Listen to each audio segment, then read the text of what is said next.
அகிலத்தின் அன்பான சொந்தங்களுக்கு இனிய வணக்கம். மீண்டும் காலனியூடாக இணைந்திருக்கின்றோம். ஈரான் அமெரிக்கா இடையிலான மோதல் முருகழிந்துள்ள சூழ்நிலையில் இரண்டு தரப்பின் தாக்குதல்களும் உச்சமடைந்திருக்கின்றன. ஈரான் இன்று நடத்திய தாக்குதலில் அமெரிக்க இராணுவத்தினர் பலர் உயிரிழந்திருப்பதாக IRGC அதிகாரபூர்வமான தகவலை வெளியிட்டிருக்கின்றார்கள். அதேபோல ஈராக்கில் இருக்கக்கூடிய அமெரிக்க ஆதரவு படைகள் மீது ஈரான் நடத்திய தாக்குதல் குறித்து மிக முக்கியமான செய்திகள் வெளியாக இருக்கின்றன. இது சார்ந்து வெளியான மிக முக்கியமான சம்பவங்களை இந்த காணொளியில் பார்க்கலாம். ஈரானின் IRGC இன்று விடுத்திருக்கக்கூடிய அறிவிப்பில் நஸ்டர் 2 நடவடிக்கையின் 19வது கட்ட தாக்குதலை இன்று நடத்தியதாகவும், குறிப்பாக குவைத்தில் அமைந்திருக்கக்கூடிய அமெரிக்காவின் மிக முக்கியமான இராணுவ தளங்கள், ஆயுத சேமிப்பு கிடங்குகள், எரிபொருள் சேமிப்பு கிடங்குகள் மீதும் அலி அல் சலேம் விமானப்படை தளம் மீதும் மிகப்பெரிய தாக்குதல் நடத்தியதில் ட்ரேடர் அமைப்புகள், ஆயுத களஞ்சியங்கள், ஆயுத பராமரிப்பு கொட்டகைகள், ட்ரோன் தங்குமிடங்கள் என்பன மிகப்பெரிய அளவில் சேதப்படுத்தப்பட்டிருப்பதான செய்தியை அவர்கள் வெளியிட்டிருக்கின்றார்கள். அது மட்டுமல்ல, முதல் முறையாக இன்று நடத்தப்பட்ட தாக்குதலில் அமெரிக்க படைகளுக்கு மிகப்பெரிய அளவிலான உயிரிழப்புகள் ஏற்பட்டிருக்கக்கூடிய விடயத்தையும் இன்று IRGC பதிவு செய்திருக்கின்றார்கள். அதாவது குவைத்தில் இடம்பெற்ற தாக்குதலில் அமெரிக்க படைகள் பெரிய அளவில் உயிரிழந்திருக்கின்றார்கள், பலர் காயமடைந்திருக்கின்றார்கள் என்ற செய்தியை IRGC விடுத்திருக்கின்றார்கள். அமெரிக்கா தங்களுடைய இராணுவத்திற்கு உயிரிழப்புகள் ஏற்பட்டதான செய்திகளை மறுத்தாலும் கூட குவைத்தில் இருக்கக்கூடிய உள்ளூர் ஊடகங்கள், உள்ளூர் நபர்களுடைய செய்திகளை பார்க்கின்ற பொழுது இந்த தாக்குதல் நடைபெற்ற பின்னர் அந்த பகுதிக்குள் பாரிய புகை மண்டலம் கிளம்பியதையும், பின்னர் அந்த இராணுவ தளத்திலிருந்து ஆம்புலன்ஸ் வண்டிகள் குவைத்தில் இருக்கக்கூடிய மிக முக்கியமான மருத்துவமனைகளை நோக்கி சென்றிருக்கக்கூடிய காட்சிகளையும் நேரடியாக பார்த்திருப்பதாக கூறியிருக்கின்றார்கள். ஆம்புலன்ஸ் வண்டிகள் கொண்டு வரப்பட்டால் ஒன்று காயமடைந்தவர்கள் அவசரமாக மருத்துவமனைக்கு கொண்டு செல்லப்பட்டிருக்கலாம், இரண்டாவது உயிரிழந்தவர்களுடைய சடலங்கள் மீட்கப்பட்டு மருத்துவமனைக்கு கொண்டு செல்லப்பட்டிருக்கலாம். இந்த இரண்டை தவிர வேறு விடயம் கிடையாது. எனவே ஆம்புலன்ஸ் வண்டிகள் குவைத் அமெரிக்க இராணுவ படை தளத்திலிருந்து பல்வேறுபட்ட மருத்துவமனைகளுக்கு சென்றிருப்பதால் அமெரிக்க இராணுவத்தினர் உயிரிழந்திருக்கின்றார்கள் என்ற செய்தியை தெளிவாக பார்க்கக்கூடியதாக இருக்கின்றது. ஜோர்டானில் இருக்கக்கூடிய முபாக் சால்டி விமானப்படை தளத்தின் மீது நடத்தப்பட்ட தாக்குதலை முறியடித்திருப்பதாக ஜோர்டான் படைகள் குறிப்பிட்டார்கள். இது தொடர்பான செய்திகளை இதற்கு முன்னைய காணொளியில் பார்த்திருந்தோம். ஆனால் தற்போது வந்த செய்திகளை பார்க்கின்ற பொழுது 9 ஈரானிய ஏவுகணைகள் இந்த முவாடிக் சால்டி விமானப்படை தளம் மீது ஜோர்டான் மீது ஏவப்பட்டதாகவும், 5 ஏவுகணைகள் இடைமறிக்கப்பட்டாலும் கூட 4 ஈரானின் பாலிஸ்டிக் ஏவுகணைகள் இந்த ஜோர்டான் விமானப்படை தளத்தை மிகப்பெரிய அளவில் தாக்கி அமெரிக்க இராணுவ தளத்திற்கு சேதம் ஏற்படுத்தி இருக்கின்றது. நேரடியாகவே அமெரிக்க படைகள் மீது தாக்குதல் நடைபெற்றிருப்பதால் அமெரிக்க படை வீரர்கள் கூட இதில் காயமடைந்திருக்கின்றார்கள் என்ற செய்தியை இன்று ஜோர்டான் ஊடகங்கள் வெளியிட்டிருக்கின்றார்கள். அமெரிக்காவுடைய வால் ஸ்ட்ரீட் ஜேர்னல் கூட இன்று நடத்தப்பட்ட தாக்குதல்கள் அமெரிக்க இராணுவத்திற்கு உயிரிழப்புகளையும் காயப்படுத்தல்களையும் ஏற்படுத்தி இருக்கின்றது என்பதை மீண்டும் தெளிவுபடுத்தி இருக்கின்றார்கள்.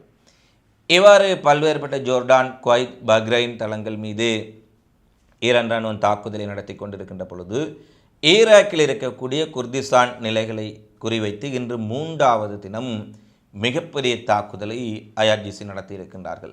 நேற்று முன்தினம் தாக்குதல் நடத்தப்பட்டாலும் அவ்வப்போது சிறிய அளவிலான தேசங்கள் குர்திஸ் படைகளுக்கு ஏற்பட்டன. இந்த குர்திஸ் இயக்கங்களை வைத்து தன்னுடைய ஆதரவு படைகளுக்கு அதிகளவான ஆயுதங்களை கொடுத்து அவர்கள் மூலம் ஈரானுக்குள் ஒரு நேரடி தாக்குதலை அல்லது அவர்களை ஈராக் எல்லை ஊடாக ஊடுருவச் செய்து ஒரு நேரடி தாக்குதலை நடத்துவதுதான் அமெரிக்காவினுடைய மிகப்பெரிய திட்டமாக இருக்கின்றது. இதனால் தான் ஈராக்கினுடைய பிரதமர் நேரடியாக வரவழைக்கப்பட்டு அவருக்கு பல சலுகைகளையும் அன்பளிப்புகளையும் அமெரிக்கா அள்ளி வழங்கியிருந்தார்கள். இதன் காரணமாக ஈராக்கினுடைய பிரதமர் அற்ப சொற்ப சலுகைகளுக்கு ஆசைப்பட்டு ஈரானுக்கு எதிராக அமெரிக்காவுக்கு ஆதரவான நகர்வுகளை நடத்துவதற்கும் பச்சை கொடி காட்டியிருந்தார். இவ்வாறு பல பேச்சுவார்த்தைகள் நடைபெற்றதை ஈரான் புரிந்து கொண்டு விட்டார்கள். இதனால் தான் இன்று குர்திஸ்தானில் இருக்கக்கூடிய ஈராக்கில் அமைந்திருக்கக்கூடிய நிலைகள் மீது இதுவரை இல்லாத பாலிஸ்டிக் ஏவுகணை ட்ரோன் தாக்குதலை ஈரான் IRGC மேற்கொண்டிருக்கின்றார்கள். குர்திஸ்தான் நிலைகள் மீது மழை போல ஈரானுடைய ஏவுகணைகள் பொழிந்ததாக ஈராக்கினுடைய ஊடகங்கள் தெரிவித்திருக்கின்றார்கள்.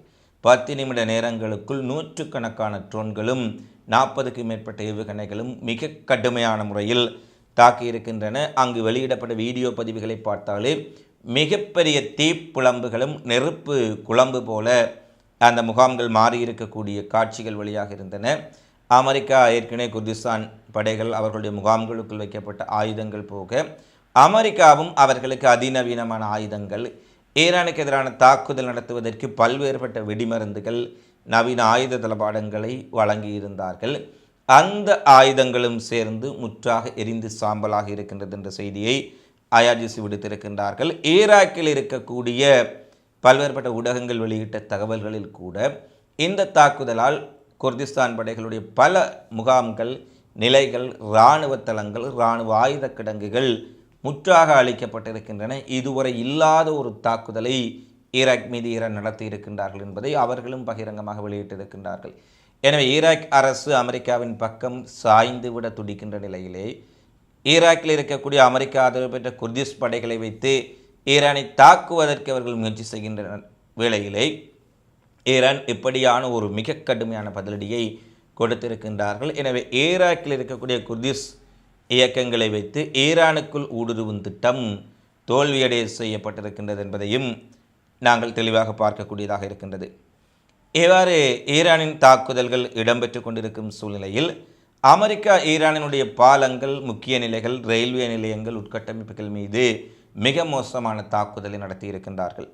குறிப்பாக அமெரிக்கா நடத்திய தாக்குதல் காரணமாக மிகப்பெரிய அளவில் பாலங்கள் சேதமடைந்திருக்கக்கூடிய செய்திகள் வெளியாக இருக்கும் சூழ்நிலையில் குறிப்பாக அமெரிக்கா ஈரானின் பாலங்கள், போக்குவரத்து உட்கட்டமைப்புகள், மின் நிலையங்கள் மீது தாக்குதல் நடத்தினால் பிராந்தியம் முழுவதும் அமெரிக்க பங்குதாரர்களை கொண்ட பெரிய கார்ப்பரேட் நிறுவனங்கள் மற்றும் முக்கிய தொழில்துறை, தகவல் தொழில்நுட்ப, செயற்கை நுண்ணறிவு சொத்துக்களை குறிவைத்து அளிக்கப் போவதாக IRGC புதிய எச்சரிக்கை விடுத்திருக்கின்றார். அமெரிக்க பங்குதாரர்கள் என்று சொன்னால் அமேசான் நிறுவனம், மெட்டா நிறுவனம், கூகுள் நிறுவனம் என பல நிறுவனங்கள் மீது தாங்கள் துல்லியமான தாக்குதலை நடத்தப் போகின்றோம் என்ற அறிவிப்பும் அமெரிக்காவின் பெரு நிறுவனங்களுக்கும் கார்ப்பரேட் கம்பெனிகளுக்கும் மிகப்பெரிய அதிர்ச்சியை கொடுத்திருக்கின்றது.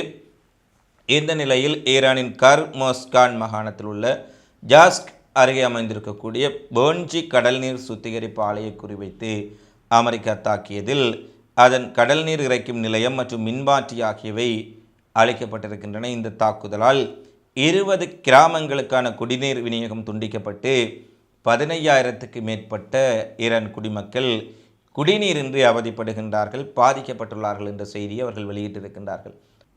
ஈரானின் இராணுவ நிலைகள், IRGCயினுடைய ட்ரோன் நிலையங்கள், ஏவுதளங்களை குறிவைத்து தாக்குதல் நடத்துவதாக கூறும் அமெரிக்கா ஈரானுடைய குடிநீர் சுத்திகரிப்பு நிலையங்கள், மின்சார நிலையங்கள் என்பவற்றை கொடூரமாக தாக்கியளிப்பது அவர்களுடைய கிரிமினல் குற்றமாகவும் அவர்கள் செய்யக்கூடிய செயல்பாடு எத்தகையது என்பதை உலகுக்கு உணர்த்துவதாகவும் ஈரான் அரசு ஒரு பகிரங்கமான எச்சரிக்கையையும் விடுத்திருக்கின்றார்கள். அதேபோல் அமெரிக்க தாக்குதலுக்கு பின்னர் ரொடான் பண்டரபாஸ் அச்சில் உடைத்து நொறுக்கப்பட்ட பாலம் மீண்டும் மாற்று பாதை திறக்கப்பட்டிருப்பதாகவும் பிரதான சாலையையும் பாலத்தையும் சேதப்படுத்திய அமெரிக்க இராணுவ தாக்குதலை தொடர்ந்து ரொடான் பண்டரபாஸ் அச்சில் இருந்த மாற்று வழி திறக்கப்பட்டு போக்குவரத்து உடனடியாக ஆரம்பிக்கப்பட்டிருப்பதாக ஈரான் அரசு தெரிவித்திருப்பதுடன் இந்த பாலத்தை மிக விரைவாக கட்டும் பணிகளும் ஆரம்பிக்கப்பட்டிருக்கின்றது, புனரமைக்கும் பணிகள் என்ற செய்தி வழியாக இருக்கின்றது. இறுதியாக குவைத் பல்வேறுபட்ட இராணுவ நிலைகள், குவைத்தில் இருக்கக்கூடிய அமெரிக்க தளங்களை குறிவைத்து ஈரான் நடத்தும் தாக்குதல் உக்கிரமடைந்திருப்பதால் குவைத் தன்னுடைய சர்வதேச விமான நிலையத்தின் விமான சேவைகளை தற்காலிகமாக நிறுத்தி ஒரு அறிவிப்பை வெளியிட்டிருக்கின்றார்கள். சர்வதேச ஊடகங்கள் வெளியிட்டுள்ள செய்திகளின்படி ஈரானின் ஏவுகணை மற்றும் ட்ரோன் தாக்குதல்கள் அதிகரித்துள்ள சூழ்நிலையில் குவைத் சர்வதேச விமான நிலையம் தற்காலிகமாக மூடப்பட்டிருக்கின்றது. அனைத்து உள்நாட்டு வெளிநாட்டு விமான சேவைகளும் நிறுத்தப்பட்டிருப்பதாக அறிவிக்கப்பட்டிருப்பது குவைத் மீது ஈரான் நடத்தும் தாக்குதலின் தீவிரத்தை வெளிப்படையாக காட்டியிருக்கின்றது. அடுத்து வரும் நாட்களில் இத்தகைய தாக்குதல் தொடருமாக இருந்தால் குவைத், பஹ்ரைன் போன்ற நாடுகள் முழுமையாக தங்களுடைய விமான நிலையங்களை மூடக்கூடிய ஒரு சூழல் உருவாகும் என்பதுதான் அந்த நாட்டில் இருக்கக்கூடிய ஊடகங்களினுடைய பார்வையாளர்களுடைய கருத்தாக இருக்கின்றது. இவைதான் இன்றைய நாளில் வெளியான மிக முக்கியமான செய்திகளாக, நிகழ்வுகளாக பதிவாக இருக்கின்றன. தொடர்ச்சியாக உலகெங்கில் நடைபெறும் செய்திகளை உடனுக்குடன் அறிந்து கொள்ள அகிலம் சேனலை சப்ஸ்கிரைப் செய்து கொள்ளுங்கள். இந்த காலிப்பதி தொடர்பிலான உங்களது மதிப்பான கருத்துக்களை தவறாமல் கமெண்ட்ஸில் பதிவிடுங்கள். மீண்டும் இன்னொரு காணொளியில் சந்திப்போம்.